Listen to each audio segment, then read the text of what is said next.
না যে স্ক্রিনে তো প্রেজেন্টেশনটা অন্যরকম থাকে।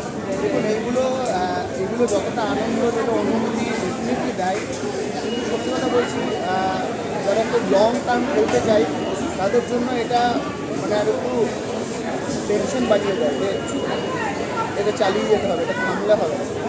এই যে আনন্দ, এই উন্মাদনা মানুষের মধ্যে ছড়াচ্ছে, এটা পুরো টপিক উপরওয়ালা, এই টপিকটা যেন থাকে এবং আমি যেন তার কাছে সবসময় যেন মাথা ঠিক করে থাকতে পারি, মানে টপিকটা আমি সর্বদা আমার করে রাখি। দাদা আপনি এটা কি খেয়াল করছেন যে যারা বাংলা ভাষী না, বাংলা ভাষা বোঝে না, শুধু জাস্ট মিউজিকের রিদমটা দেখে রিলস করতেছে, এরকম কি আপনার চোখে পড়ছে? একদম আমি নিজে শেয়ার করি, কোরিয়ান মেয়ে, সে গানটা যদিও সে বাংলা জানে, দুটো ভেঙে কোরিয়ান গান ও একটা পারফরমেন্স করেছে, রিল বানিয়েছে, আমি এটা শেয়ারও করেছি।